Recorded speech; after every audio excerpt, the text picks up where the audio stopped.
I'd like to welcome you here this morning. My name is Kathleen. I'm pronouns are she, her. I'm wearing a bright red sweater and I have short brown hair. Whether you are with us on site or on the Zoom, or whether it's your first time here or many times, we are glad that you are here with us today, and we hope that you stay for coffee and tea after and conversation after the service. Our chalice lighter this morning is Eric.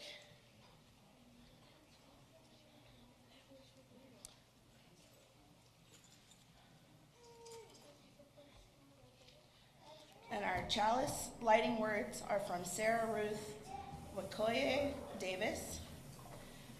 We light this chalice with an open heart. We light this chalice with resolve. We light this chalice with tears still fresh on our cheeks. We light this chalice in hope, a tiny flame we nurture.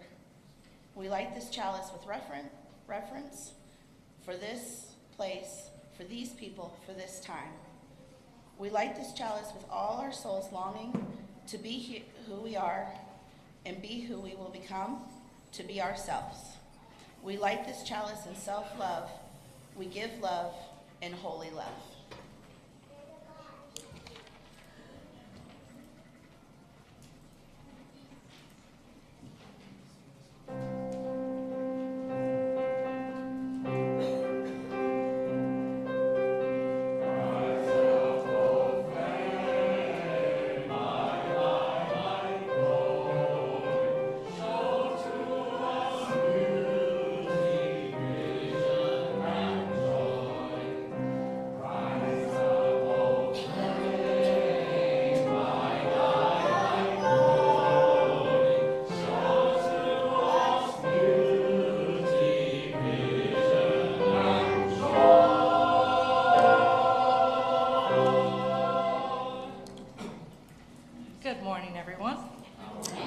My name is Jennifer Dunn, and I go by she, her pronouns. Today I'm wearing a rather eclectic shirt with flowers and paisley and leopard print, and oh my. I'm really happy to be here with you as always. Today I have a story to read to you called When You Find a Hope by Allie Millington. What I love about this story is it talks about hope as something that sometimes comes easily and sometimes can be very elusive. It's illustrated by Anne Lambelet. There once was a tree that grew hope from its branches. People came from near and far to visit the tree, plucking off whatever hope they could reach. They'd take their hopes home and hide them somewhere safe so nothing could ever harm them. A curious girl came to the tree. When she saw the highest hopes, the brightest ones at the very top, she knew that was what she wanted. She climbed all the way up, grabbed the largest hope she could find. But when she got back to the ground, she discovered her hope was different from the others. Her hope could float. If she didn't hold on to it tightly, it would drift away, far out of reach. It had a mind of its own. To make sure she didn't lose her hope, the girl tied a string around it and tethered it to her side.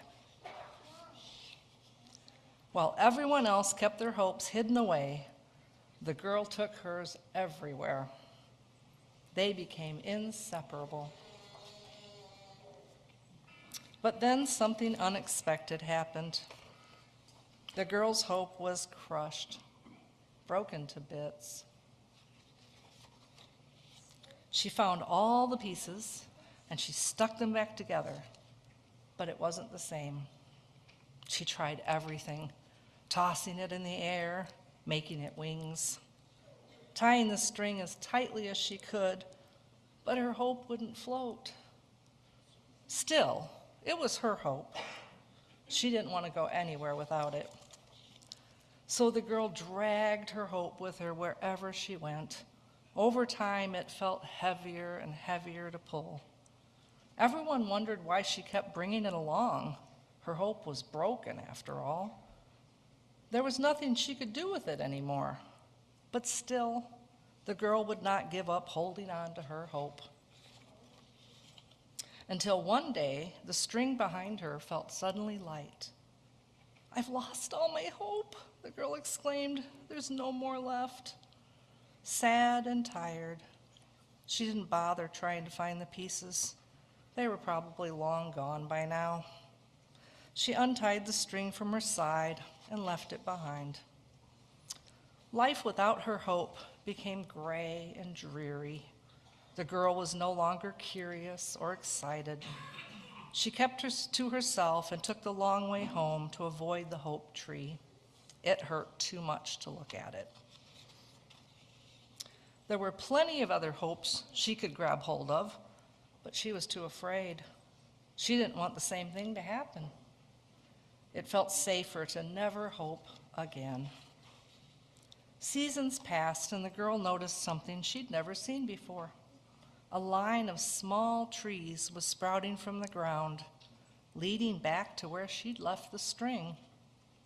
Who planted you, she wondered, because no one seemed to be caring for them.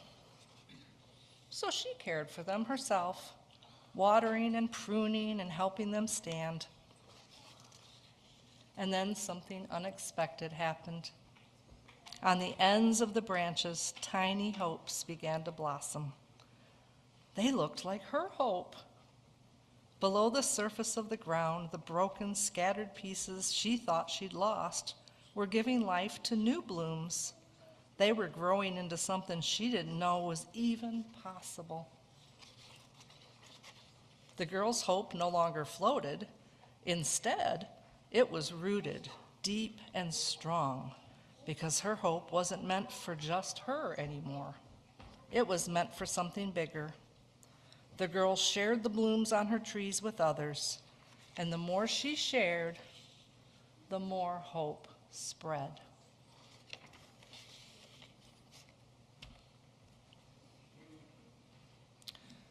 So do you all have your little candles? It looks like you already have them lit. Those are for you to remember if you're going downstairs, that we and our love for you go with you. And we're going to send you on your way with the song, On Your Way.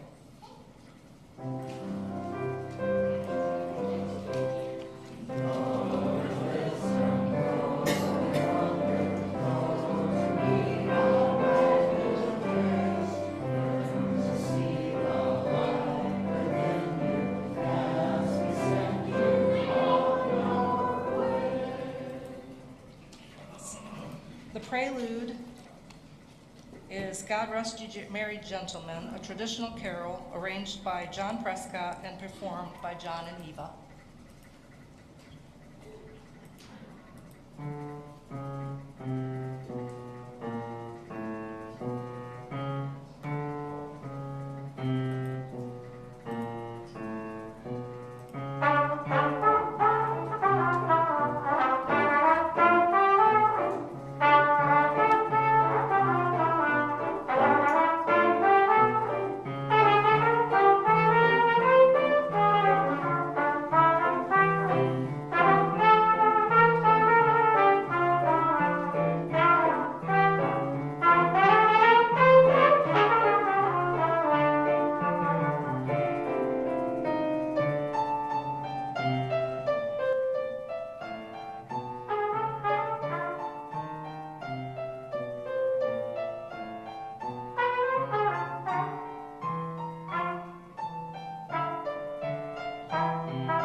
Hello. Yeah, my name's Steve Watt. I'm wearing black. Got a lot of gray hair. And I'm also getting used to these new eyes, so you'll forgive me if I get a little slow. The words of invitation for this week are A Winter Blessing by Rebecca Ann Parker. In the shadowed quiet of winter's night, earth speaks softly of her longing. Because the wild places are in tears. Come, she cries to us, kneel down here on the frosty grass and feel the prayer buried in the ground. Bend your ear to my heart and listen hard.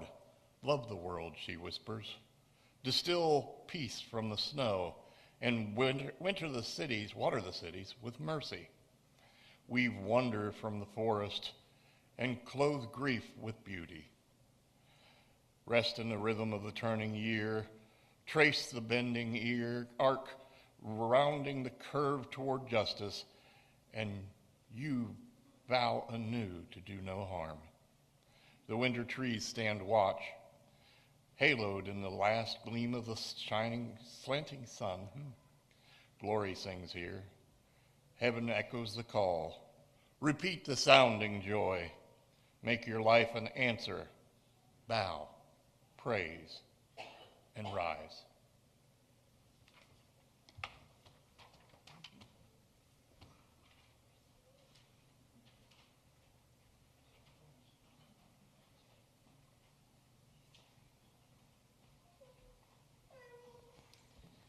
With that invitation, we will sing our hymn of the month. The hymn of the month for December is Within the Shining of a Star.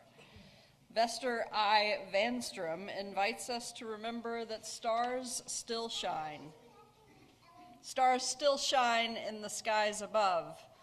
The people of the world yearn for peace. Families come together in joy.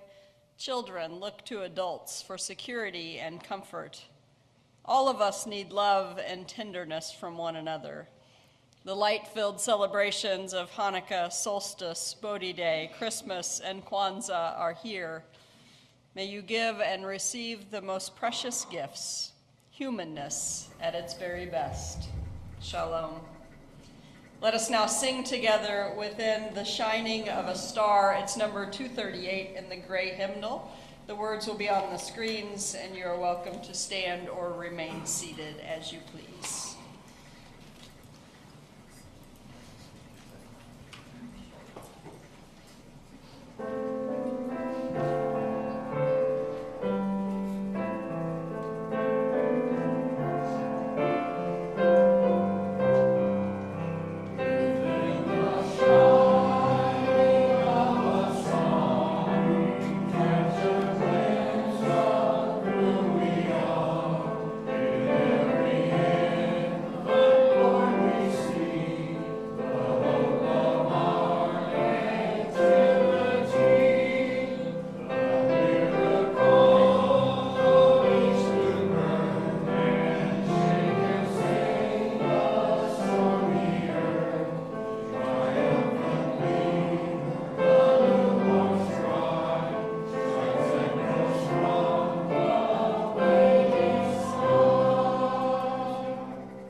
Good morning again.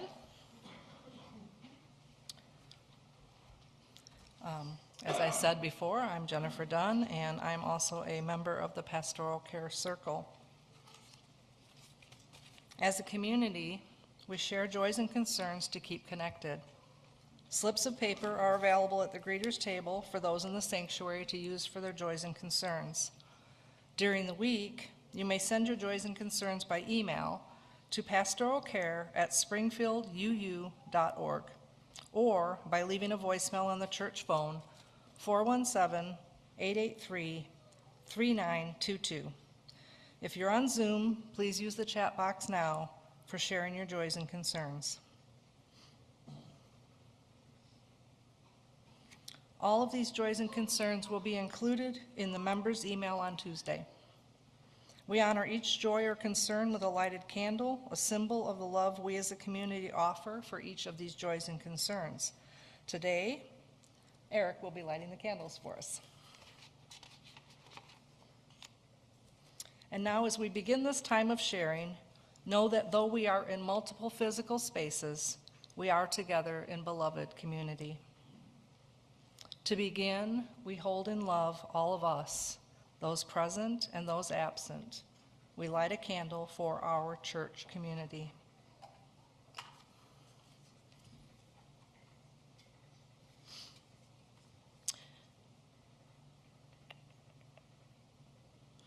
Yomi shares a joy. I found out about a new technology to help get rid of my liver lesions. It's in Tulsa, and I'm being considered for the procedure. It's better than radiation. Fingers crossed. We light a candle of joy for Yomi. Becca Gray shares a joy. I visited with Mary Rome yesterday, and she is feeling much better. She misses her UU family and says hello to everyone. We light a candle of joy that Mary Rome is feeling better.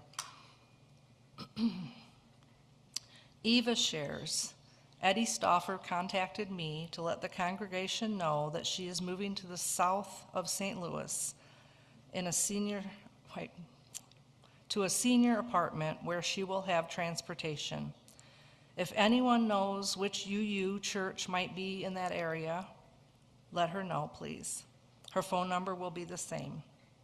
She wanted everyone to know that she loves us and thanks us for being such good friends. I'm sure she would welcome calls and cards. We light a candle of care for Eddie in her next leg of her journey. Rev Michelle shares a joy and a thank you to Amber Baldwin, who held a fundraiser at her dojo, Dunham's Martial Arts, for our crisis cold weather shelter and raised $149.11. We light a candle of joy and thank you for Amber's hard work. Oh, we got more coming up.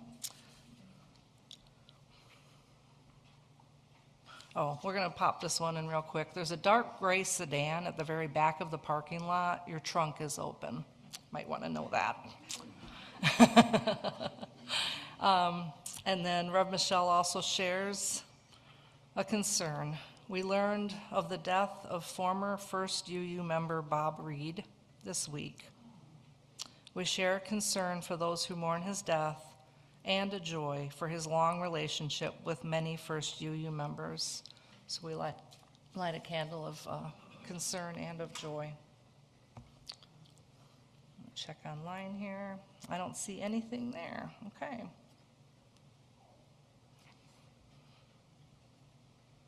We honor the complex and heartbreaking struggles of our world, and we light a candle for all who are impacted. In closing, for those joys and concerns that remain unspoken in our hearts, we light a candle. May we hold each of these joys and concerns in our hearts and minds, and may our community of love ease our sorrow and boost celebration. Let us now join together in 1 minute of shared silence, followed by Spirit of Life.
Hi, I'm Bob Eccles. I use he, him pronouns.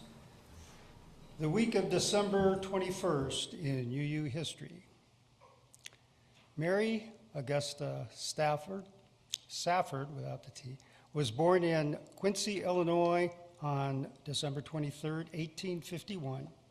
She was the founder and minister of the Unitarian Church in Hamilton, Illinois, and minister in 4 other churches in Illinois and Iowa. She was president of the Iowa Unitarian Association and served as director of Women's Unitarian Conference.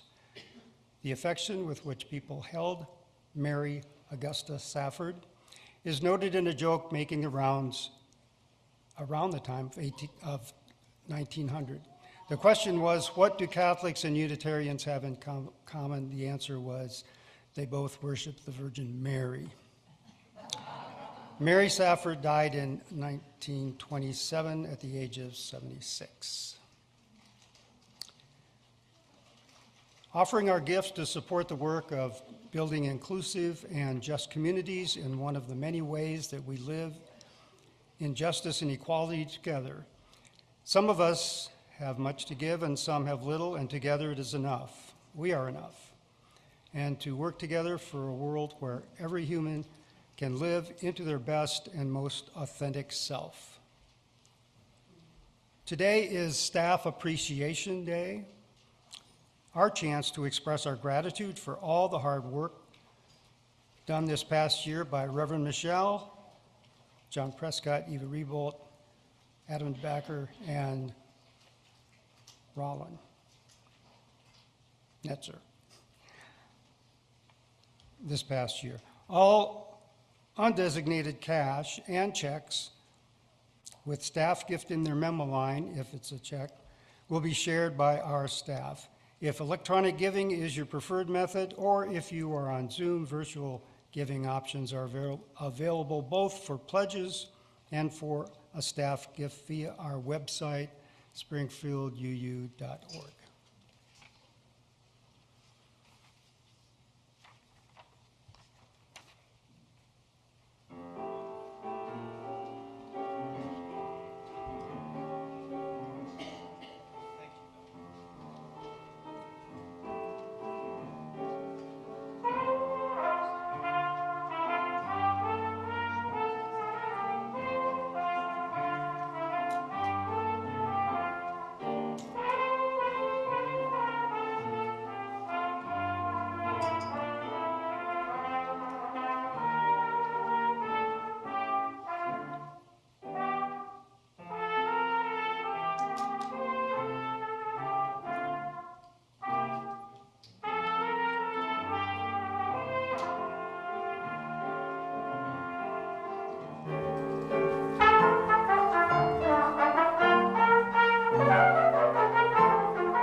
Can name that tune? Bring a Torch, yes. So that was Bring a Torch, a traditional carol arranged by John Prescott and performed by John and Eva. Thank you. Good morning. I am Reverend Michelle Scott Huffman. My pronouns are she, her. I'm the minister here at First UU. I'm a middle-aged woman with short, spiky, salt and pepper hair, wearing blue and teals and some other colors today. It's a little bright for me, really. Oh, so friends, we have arrived at the solstice. Thanks be to God, as we say in the Christian tradition. This is the hinge of the year, the longest night. The last few weeks we've been talking about choosing hope, and choosing hope in lots of different ways. So on Bodhi Day, which is a Buddhist holiday that remembers the original Buddha gaining his enlightenment as he sat under a Bodhi tree, we talked about the hope of waking up.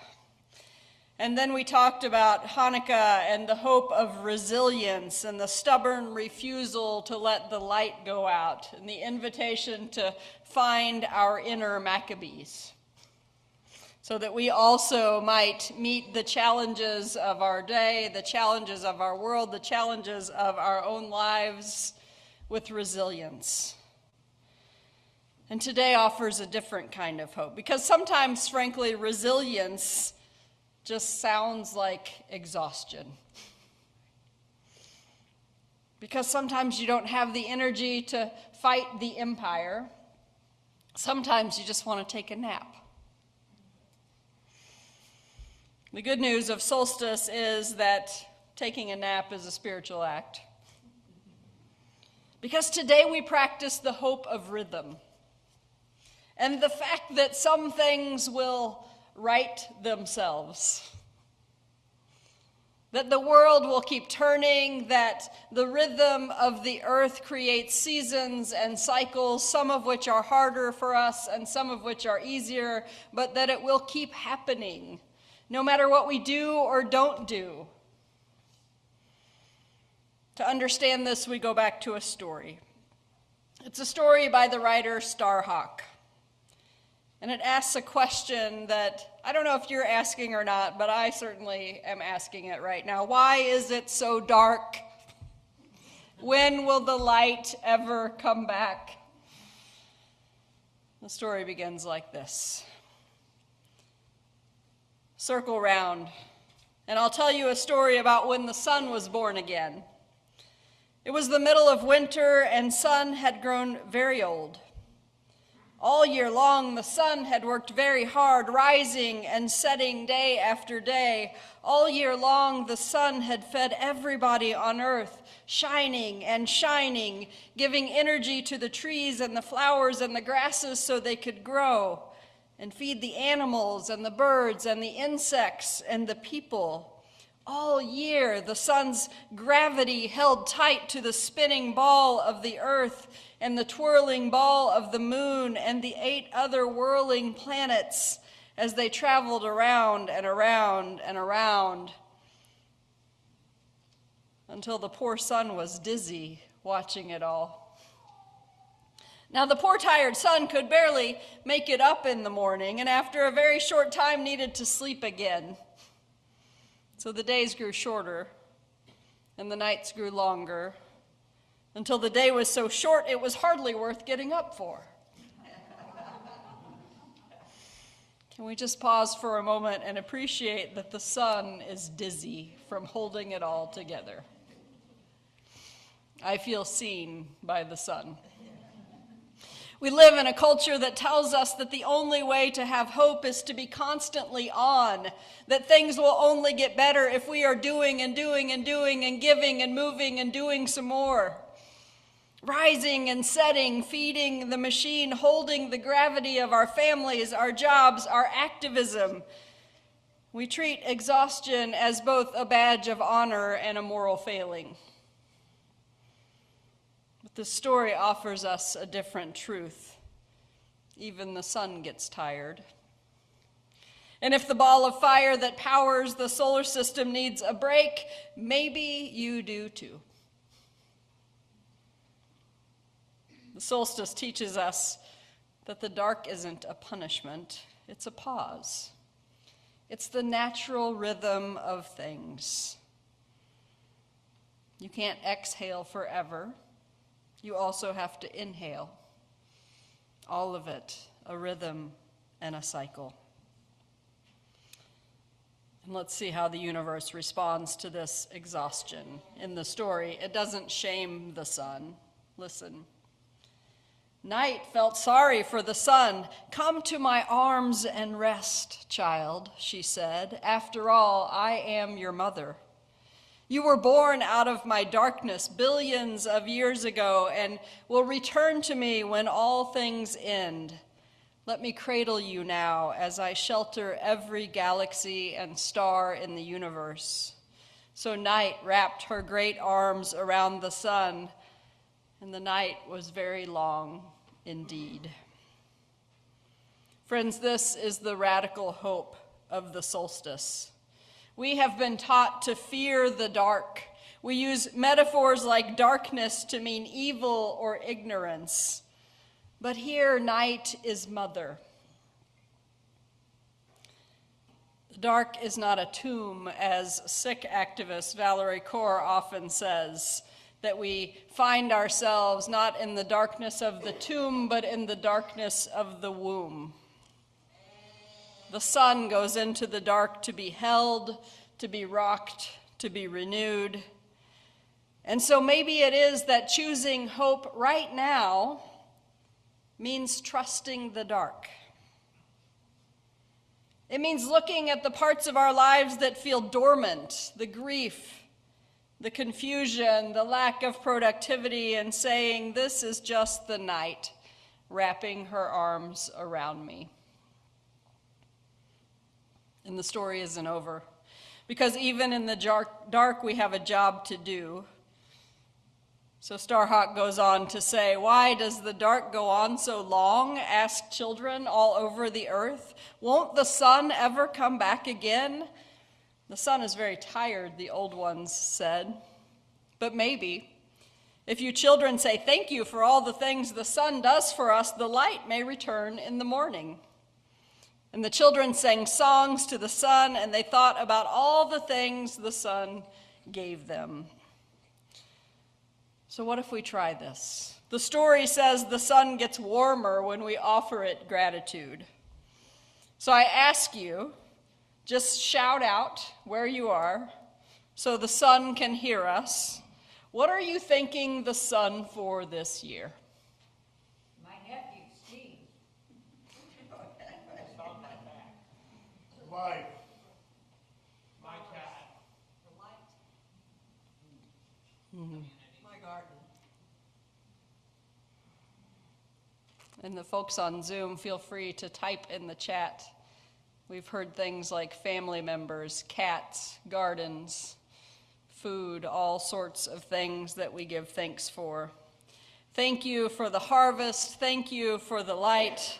And Starhawk writes, "Every time a child said thank you, the sun began to feel a little warmer, a little brighter. Wrapped safely in the arms of night, the sun grew younger and younger." And so you see, we aren't just passive observers of the rhythm, we are participants of the rhythm, of the seasons and cycles of the earth. Hope isn't just waiting for things to get better, it's feeding the cycle, but not just with our work, also with our gratitude. It's remembering what sustains us. Starhawk goes on to say, "At last the children had to go to bed. 'We will stay up and wait for the sun to rise again,' the old ones said. 'Can't we stay up too?' the children asked. 'You can try, but you will get too sleepy,' the old ones said. 'But you can each light a candle, because all fire is a spark of the sun's fire. Put your candle in a very safe place, and it will keep vigil for you as you sleep and dream of sunrise.' So the children lit their candles, and the sun peeped out from between the arms of night and saw all the little fires and began to feel warmer and brighter and younger still. So many of our religious observances in this time of year have us lighting candles together.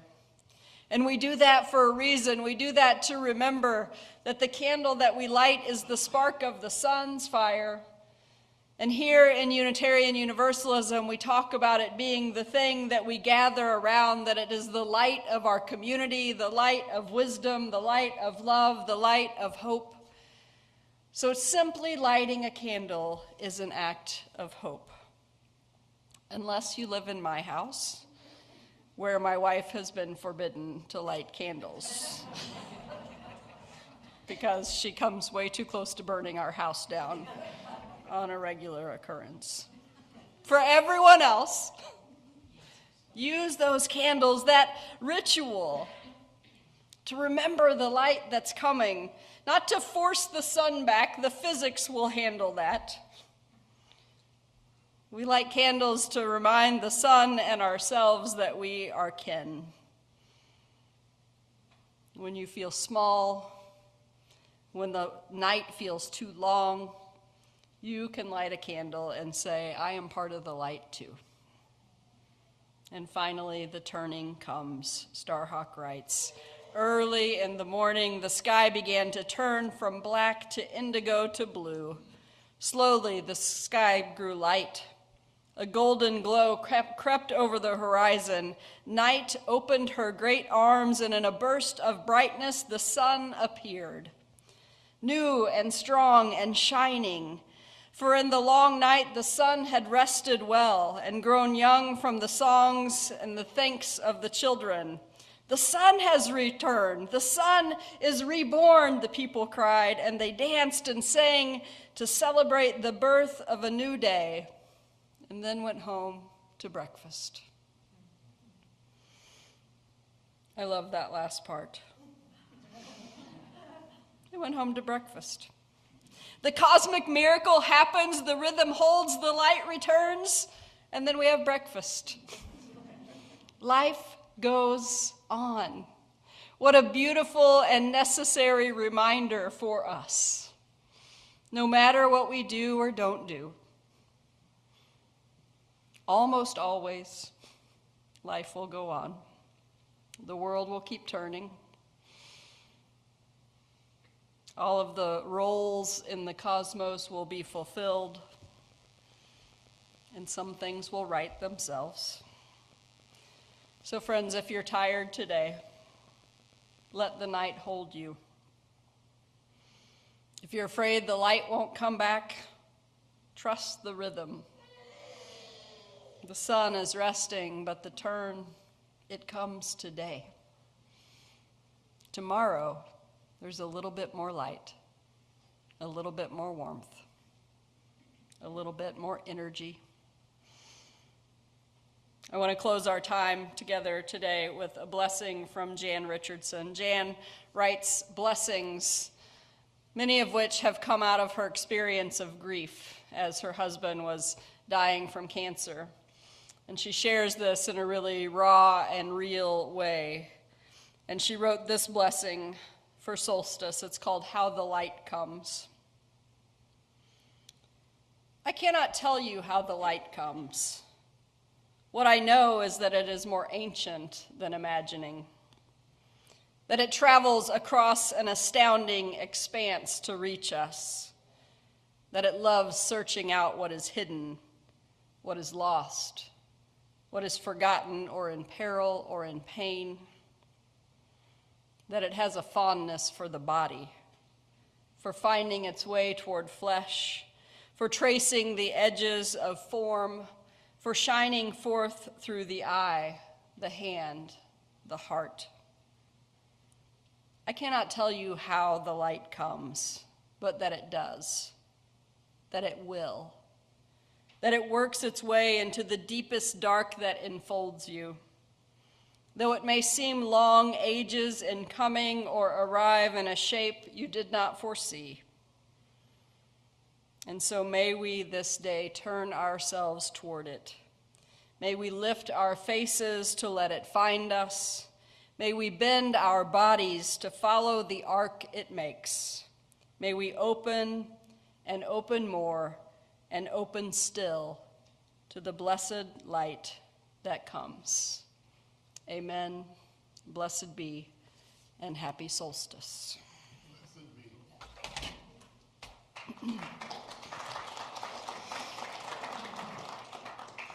The interlude is Gesù Bambino by Pietro Ion, performed by Steve Breedlove.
Thank you, Steve. That was beautiful. As we begin to leave this place and step into the solstice afternoon, remember the lesson of the earth. You do not have to carry the sun across the sky. You do not have to spin the planet yourself. You are held by a rhythm of rest and return that is older than time. So honor the darkness, trust the turning, and know that the light is coming back. Our final song today is Soon the Day Will Arrive. It's number 146 in the gray hymnal. You may stand or sit to sing, and if you are standing, feel free to remain standing for the closing of the service after the song.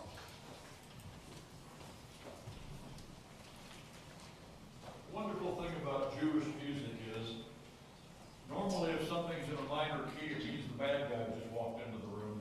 Switch to a minor key, the bad guy just got here. Jewish music is always so happy and it's always in a minor key. We figured it out and it's wonderful. Go ahead.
Before we leave, a couple of things to know. The Yule celebration ceremony will be today at 3 p.m. here at the church. There will be a Christmas Eve service, a candlelight service at 5 p.m. on Christmas Eve, also here.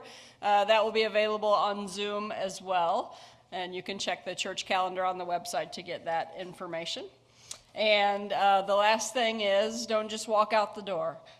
Go that way. Grab some coffee, have a conversation with someone, and get to know someone that you didn't already know today. I'll invite Eric to come and extinguish our chalice as we say our unison closing words together. Our service here is ending. Our service to the world begins anew. Go in peace, friends.